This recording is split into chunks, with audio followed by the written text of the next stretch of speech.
Hello, everyone. Welcome to day 3 of our 31 chapter a day challenge, Proverbs challenge. My name is Sister Latoya, and I am super duper elated that you have decided to embark on this journey with me. But before we get started, let's send to our heart in prayer. Holy Spirit, guide me. Lord, I pray for the spirit of wisdom and knowledge in the revelation of you. Open my heart to receive your word. In Jesus' name I pray, amen. Proverbs 3, my son, forget not my law, but let thy heart keep my commandment. If you recall that the Bible only made mention of one son for Solomon by name, and that is Rehoboam. And if you see, this is a singular noun, son, not sons. And Solomon, he is making a desperate plea with his son to choose wisdom and to listen to his advice. And by doing that, it said, for length of days and long life and peace shall they add to thee. If you remember in Exodus 20, the 5th commandment that God gave, it said for children to honor their father and their mother, and by natural occurrences of things, that their days may be long upon the land which the Lord thy God giveth thee. It said, let not mercy and truth forsake thee, bind them upon thy neck, write them upon the table of thine heart. If you remember when God gave the commandment to Moses back in Exodus, they were written on tables of stone. But now God is going to go away from that table of stone, which kind of represent the heart, and it is really kind of difficult sometimes to get to the heart. So he's taking away the heart of stone and replace it with the heart of flesh. So shall thou find favor and good understanding in the sight of the Lord. Verse 5 said, trust in the Lord with all thy heart and lean not unto thine own understanding. When we trust in the Lord with all of our heart, it is necessary to trust in God with all of our heart, because this should be the key principle to governing our life. Trust in the Lord is closely connected to fearing him, as you can see in Proverbs 1 verse 7, and additionally Proverbs 2 verse 5. And for your homework or additional reading, you can look at Proverbs 9:10, Proverbs 15:33, Proverbs 19:23. It said, do not lean unto your own understanding. Further explain what it means to trust in the Lord. The wise will govern themselves by what the Lord himself declare. They do not trust in their own finite and often mistaken understanding, because it opposes God's word. So don't be like the fool who had said in his heart, there is no God, which is kind of like an atheist.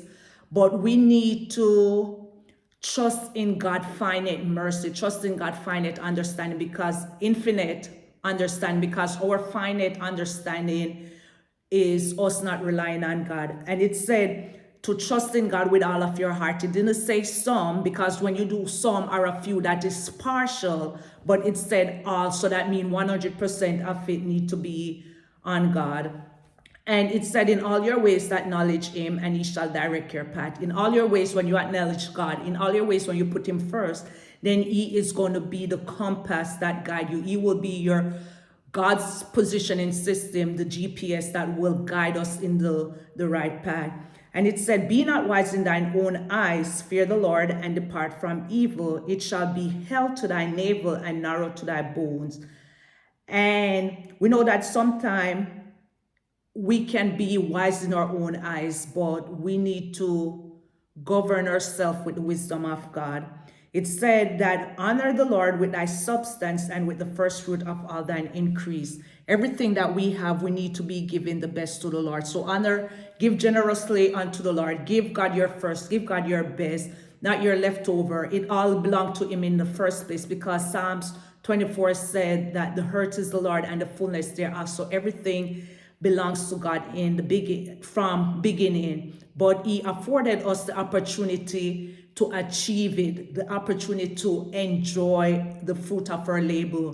And when you give, you can do like monetary donation. You can also give your time. It's not every time it's about giving money, but you can donate your time. You can give your time to help the widow, the fatherless, the poor. help those that are actually in need. And we know that we live in a society that you have people trying to scam people out of things, and that's why you need the Holy Spirit to guide you, the Holy Spirit to discern that you are actually giving to someone who is truly in need.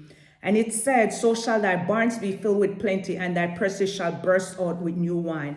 And here again, we see Solomon is addressing his son. He said, my son, despise not the chastening of the Lord, neither be weary of his correction. For whom the Lord loveth, he corrected, even as a father, the son in whom he delighted. So just as you see it on the physical aspect, or the father corrected son, it's the same way God on a spiritual aspect, he corrected us. He doesn't do this because he wants us to suffer. He doesn't do this because he wants to bring pain on us, but he do it because he loved us. And sometimes when he have to do it, because if God don't do certain things, then we will get stuck in certain ways, and that can lead to destruction. So he correct us so we can stay on the good path.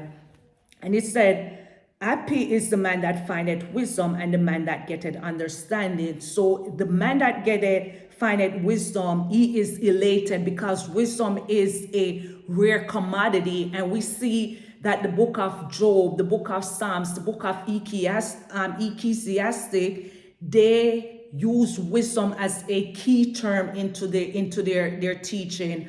And the word can mean skill at making sound decision in life. As I stated, you can have different type of wisdom. You can have wisdom where you are skilled in building. You have wisdom where you're very strategic in military operation. You have wisdom where you are skilled in the word of God. You have wisdom where you are skilled in like embroidery or different stuff. So it said, when you find it wisdom, that man is a happy man, and the man that getteth understanding. For the merchandise of it is better than the merchandise of silver, and the gain thereof than gold. So nothing in this world is comparable to wisdom. Even though silver is very sought after, it said that the merchandise of it, wisdom it's speaking about, than the merchandise of silver, and the gain thereof than fine gold.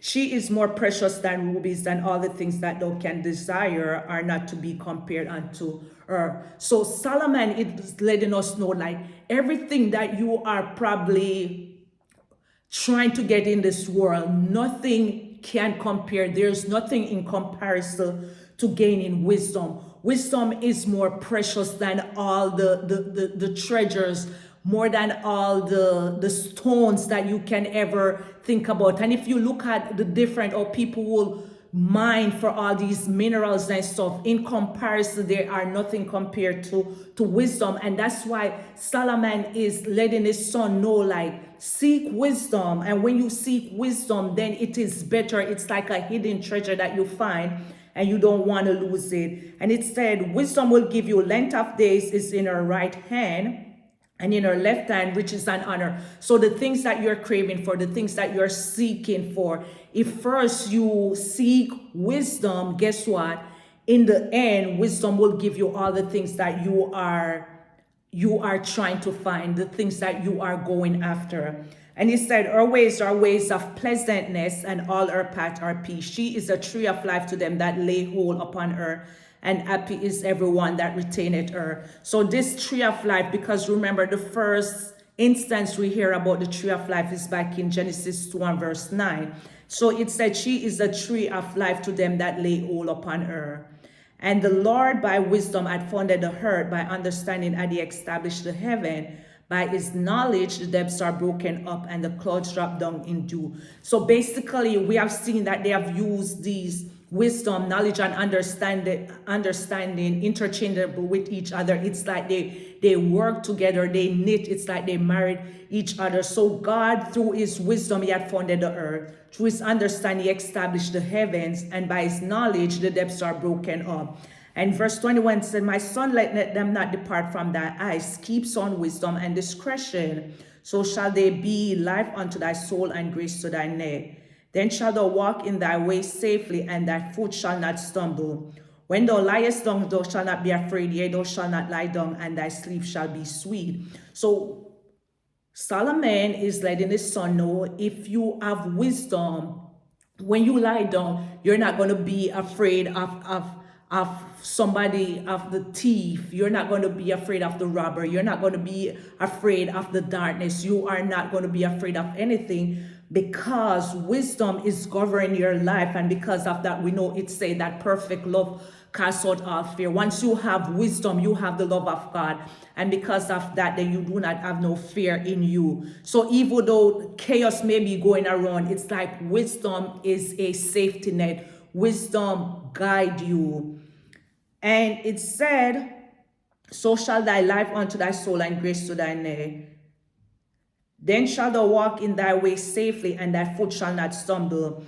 And so be not afraid of sudden fear, neither of the desolation of the wicked when it cometh, for the Lord shall be thy confidence, and shall keep thy foot from being taken.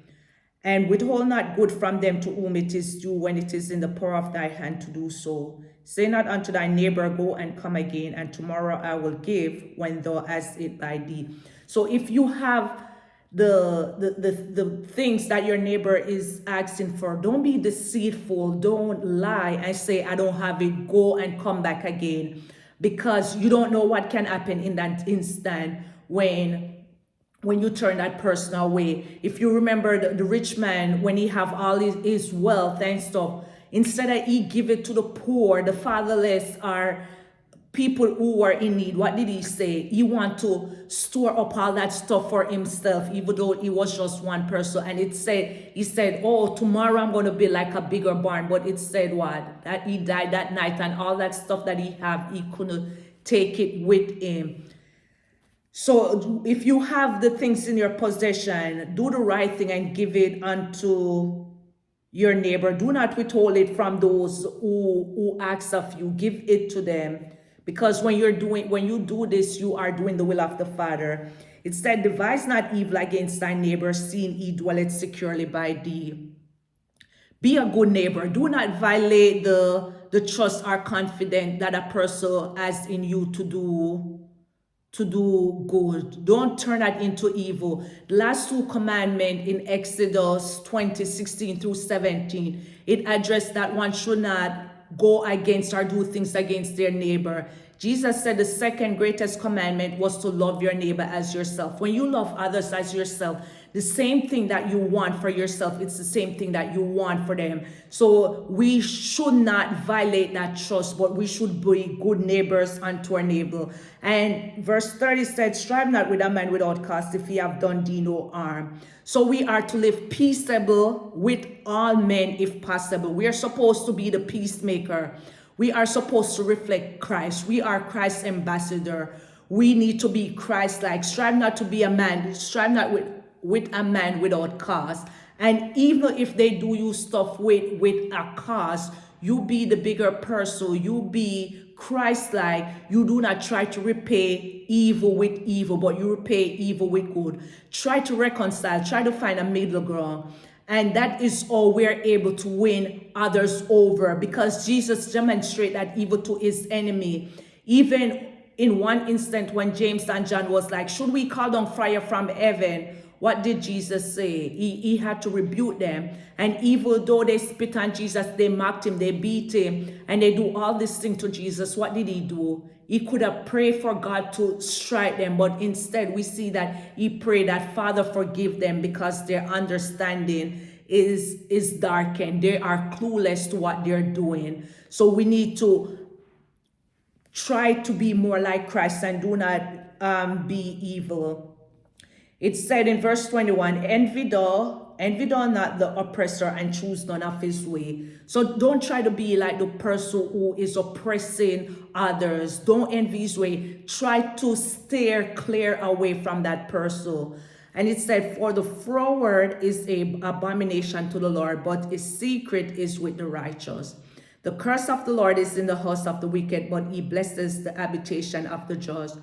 Surely he scorneth the scorners, but he giveth grace unto the lowly. So we know that God resisted to the proud, he giveth grace to the humble. And verse 35 and ending, it said, the wise shall inherit glory, but shame shall be the promotion of the fools. We know that promotion cometh from God, but God said the wise shall inherit glory. So based on what you do, you get rewarded for what you do. So the wise, they will inherit glory. But what it says, shame shall be the promotion of fools.